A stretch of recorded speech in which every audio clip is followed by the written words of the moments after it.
黛博拉是一位崭露头角的职业舞者，历经2年半的拼搏，她终于迎来了与大牌明星合作的机会，但却在即将登台的最后一刻莫名其妙地失踪了。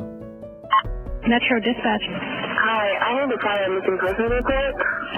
And who is the person you need to file it on? My roommate. 案发后，警方很快了解到黛博拉在工作中的强势作风，以及她在感情中不肯退让的强硬态度。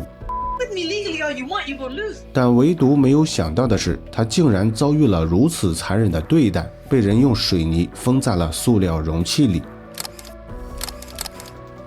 那么究竟是谁对黛博拉怀有如此深重的仇恨？案件的背后又隐藏着怎样的恩怨？接下来让我们走进这起案件。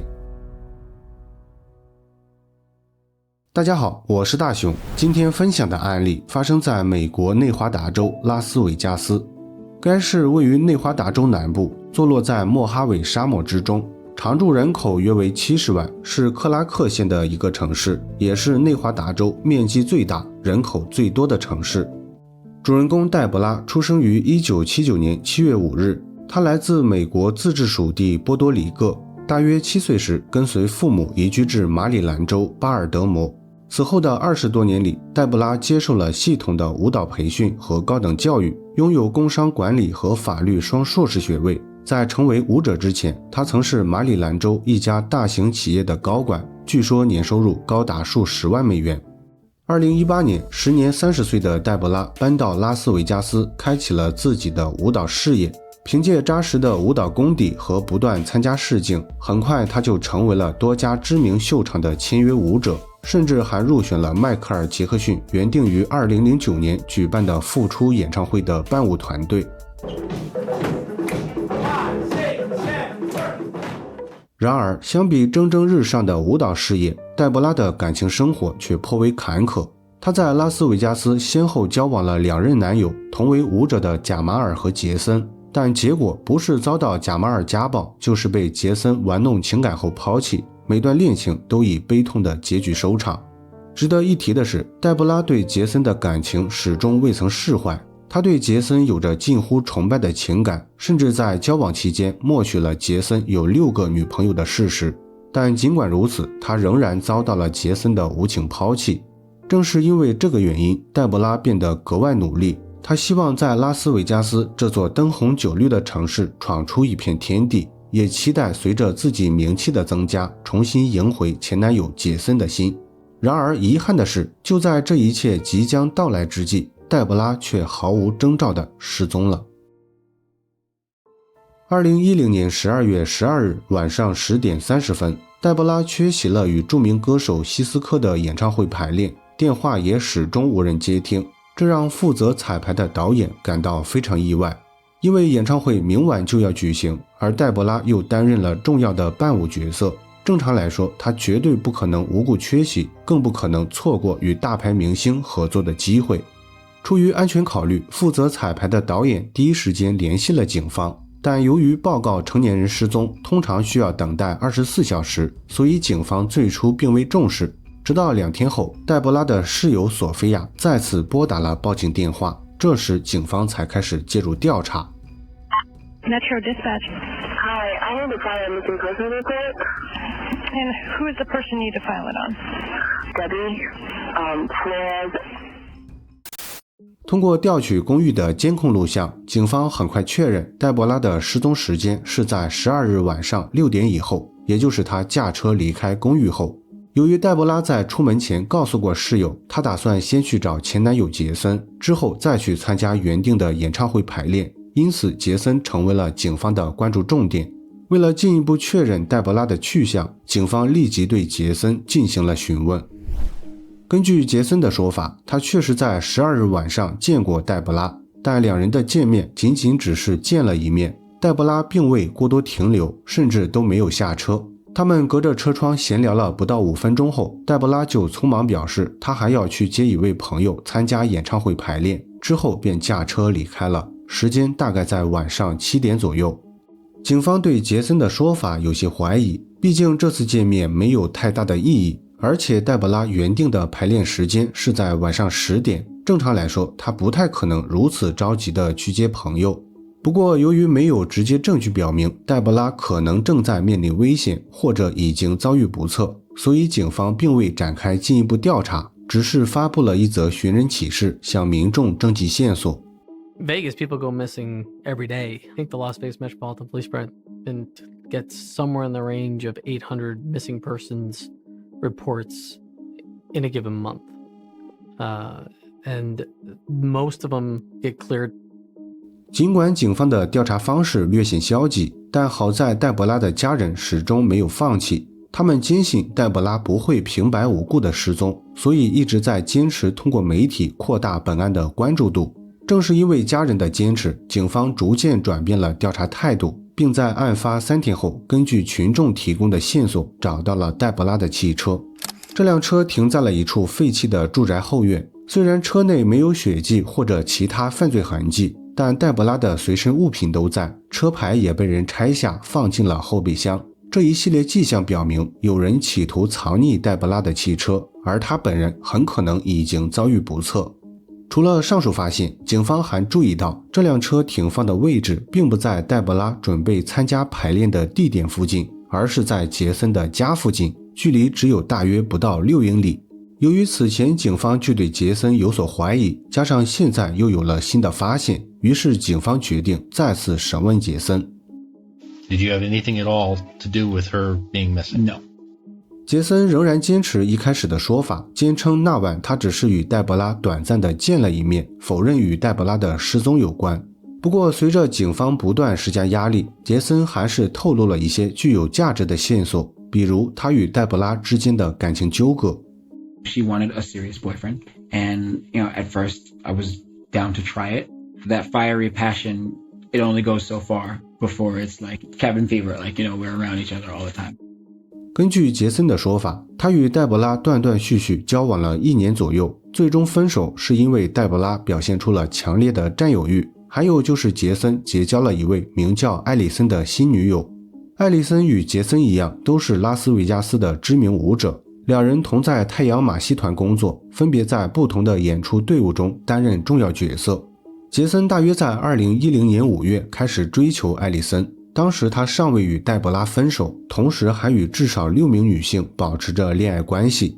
由于艾丽森早就知道杰森的私生活非常混乱，所以在同意交往之前明确提出要求，杰森必须彻底结束与其他女性的暧昧关系。正因如此，杰森向黛博拉在内的所有女友坦白了一切，并表示准备与她们结束恋爱关系。实际上，杰森并不是真的想与这些女友结束关系，而是想要借分手之名迫使她们接受艾丽森的存在，以便应对艾丽森的要求。换句话说，就是让黛博拉和其他女友保持低调，不要干扰她与艾丽森的恋情。虽然尚不清楚杰森其他女友的态度，但可以确定的是，黛博拉最初答应了。不过她并非心甘情愿，只是为了挽留杰森不得已做出的妥协。然而，随着杰森与艾丽森的关系不断加深，黛博拉逐渐意识到妥协并不能感化杰森，于是便开始采取强硬的手段干扰两人的恋情。结果可想而知，杰森显然不会放弃艾丽森，所以他最终决定与黛博拉彻底分手。这导致黛博拉产生了很大不满，也引发了他的报复。接下来的一段时间，黛博拉每天都会给杰森和艾丽森拨打骚扰电话，还会时不时的上门恐吓和威胁，甚至还曾闯入杰森家殴打过杰森。Oh, so now you assaulted me? Yes. Yep. So you're admitting that you assaulted me? I'm admitting that I hit you, that I broke in your house, that I looked at your laptop, that I poured egg whites on your car, that I slashed 3 of your tires because I said I'll give him 1 left, and that I didn't do that because I didn't want the paint to be damaged. 除了讲述黛博拉如何骚扰和报复，杰森还提到了黛博拉与上一任男友贾马尔之间的恩怨。他表示贾马尔也经历了类似的遭遇，两人都是因为感情混乱导致了与黛博拉分手，并且也都在提出分手后遭到了黛博拉的骚扰和报复。但不同的是，贾马尔在面对骚扰时并没有像他一样选择忍让或者寻求警方的帮助，而是直接采取了暴力反击。据杰森的说法，当时黛博拉被贾马尔打得很惨，以至于好几周都没有办法工作。为此，黛博拉将贾马尔告上法庭，并最终赢得了大约25万美元的经济赔偿。总的来说，杰森将黛博拉描述为一个报复心很强的人，但即便如此，他也从未伤害过黛博拉。相比之下，黛博拉的前男友贾马尔更有作案嫌疑，毕竟他们之间曾发生过肢体冲突，而且贾马尔的赔偿款也没有完全支付。警方核实了杰森的说法，并未发现明显问题。他们确实查到了杰森报告黛博拉骚扰的报警记录，以及黛博拉与贾马尔的开庭记录。唯一比较可疑的是，在向杰森的现任女友艾丽森求证时，艾丽森透露杰森并非像他所说的那样完全忍让黛博拉，而是曾进行过反击。这件事情发生在案发几周前，当时杰森和艾丽森正准备开车回家，但没走多远，黛博拉便开车跟了上来。原本杰森并不想理会，可黛博拉却始终不依不饶，一直跟在后面不停闪灯挑衅杰森。忍无可忍后，杰森别停了黛博拉的汽车，接着快步上前，一把将黛博拉从车内拽了出来。也就在拉扯的过程中，杰森不小心拽掉了黛博拉一小撮头发。随后黛博拉便开始借题发挥，扬言要报警将杰森抓进监狱。当时杰森确实被吓到了，因为他知道黛博拉上一任男友贾马尔的遭遇，于是杰森很快做出了道歉，并表示如果黛博拉放他一马，他们还可以继续来往，甚至可以恢复往日的亲密关系。虽然艾丽森知道这只是杰森用来安抚黛博拉的手段，但回家后他还是很认真地询问了杰森，如果黛博拉真的当真，他们应该如何应对。当时杰森并未正面回答，只是淡淡地说了一句他会想办法让黛博拉离开。这句话可以理解为字面意思，也可以理解为让黛博拉永远消失的意思。虽然警方当时仍对杰森有所怀疑，但经过进一步调查后，并未发现他与本案有关的证据。其中最主要的是，杰森的室友路易斯替他做了不在场证明，而且警方搜查了杰森的住所，并未发现任何与犯罪有关的迹象。至于黛博拉的上一任男友贾马尔，警方也很快排除了他的作案嫌疑，因为贾马尔当时正在千里之外的马里兰州，根本没有机会实施犯罪，而且警方也调取了贾马尔的银行流水，排除了他雇凶作案的可能性。接下来的数周，警方将调查重点转向了黛博拉的同事，同时也在周边区域开展了搜查工作。眼看警方在错误的方向上越走越远，杰森的前女友凯莉再也坐不住了，因为她知道本案的真相，原以为警方能很快破案，这样她就可以不必参与，避免招惹麻烦。但如今警方已经失去调查方向，如果她继续保持沉默，将来破案后很可能会被追究知情不报的责任。当然，还有一部分原因是他看到黛博拉的家人一直在苦苦寻求线索，内心产生了愧疚感。总之，不管怎样，凯莉向警方提供了关键线索。据他所说，黛博拉已经遭遇不测，尸体被杰森和路易斯装进了一个大号的塑料容器。最初凯莉并不知情，直到10月15日，也就是黛博拉失踪的第3天，杰森和路易斯将容器拉到了他的住所，准备暂时存放。凯莉出于好奇，随口问了一句容器里装的是什么，结果杰森直接告诉他里面装的是黛博拉。The calls and text messages started while I was at work. Jason had been reaching out and asking if he could store something at my house.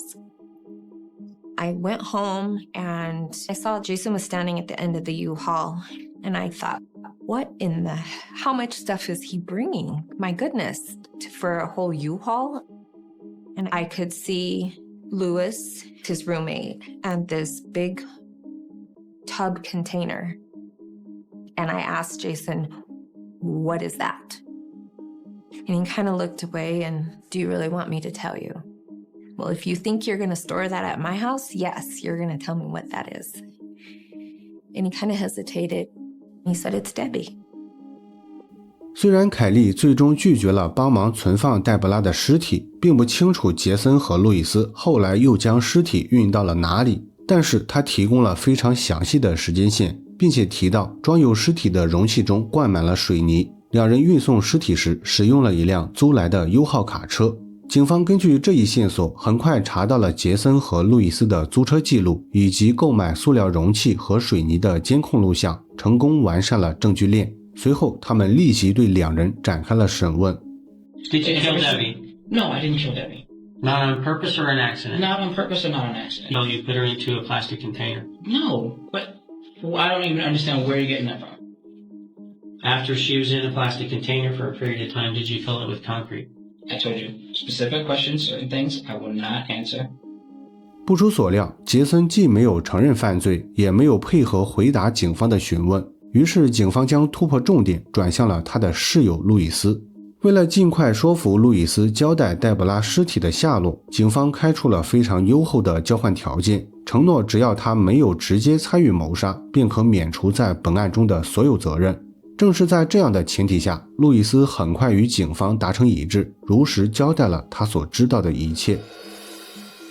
根据路易斯的说法，黛博拉在12月12日晚上6点左右突然来到了他和杰森的住处。虽然路易斯并不清楚黛博拉前来的目的，但没过多久，他就在房间里听到了两人的争吵声。大致的内容是，杰森准备去见女朋友艾丽森，但黛博拉强烈反对，坚持要杰森留在家里谈论他们复合的事情。由于路易斯并不想卷入两人的纠纷，于是他走出房间，象征性地劝了几句，随后便很快离开住所，去了其他地方。正是在这期间，两人从争吵升级为冲突，最终导致杰森情绪失控，失手掐死了黛博拉。事发后，杰森立刻联系了路易斯，要求他赶紧回家帮忙处理尸体。由于两人是从小长大的朋友，而且杰森平时对路易斯非常照顾，所以路易斯想都没想，很快就答应了。接下来的3天里，他们用水泥将尸体封进了一个大号的塑料容器。等到水泥完全硬化后，两人又用租来的卡车将尸体运到了杰森前女友凯莉的住所。不过由于凯莉并不同意帮忙存放尸体，后来两人又将尸体转运到了杰森另一位女朋友名下的一处闲置的房子里。When we learn the location and we receive the authorization to search the house, we automatically go there with crime scene analysts. As soon as you walk in the front door, you see broken up concrete in the shape of a body with hair stuck to it. The smell was horrific. It's just, it's horrible. 事后，警方根据路易斯提供的地址，很快找到了黛博拉的尸体。尸检结果表明，黛博拉的舌骨出现了骨折，死因确定为窒息。2012年1月8日，警方以谋杀罪逮捕了杰森。虽然杰森在证据面前最终承认了罪行，并且讲述了与路易斯大致相同的事发经过，但警方始终认为杰森杀害黛博拉并非一时冲动，也不是出于自卫，更像是有预谋的谋杀。也就是杰森早就产生了谋杀的想法，恰好又在事发那晚遇到了合适的机会，所以他借机杀死了黛博拉，以免自己再次遭到纠缠。警方的依据主要有2个方面。首先，杰森曾对女友艾丽森说过，如果黛博拉继续纠缠，他会想办法让黛博拉消失，这句话带有一定的谋杀暗示。其次，根据尸检判定的死因，杰森杀害黛博拉至少需要花费3到5分钟，这也间接证明了他并非一时冲动，而是有明确的谋杀意图。所以综上所述，警方最终决定以1级谋杀罪起诉杰森。2014年5月5日，案发3年后，本案开庭审理。由于检方证明杰森存在明确谋杀意图的证据相对薄弱，最终他仅被判处2级谋杀罪，获刑10年至终身监禁，也就是最短只需要服刑10年便可获得假释。好了，本期案件分享到这里也就结束了。如果你喜欢我的节目，请帮我点赞加关注，非常感谢大家的支持。我是大雄，下期见。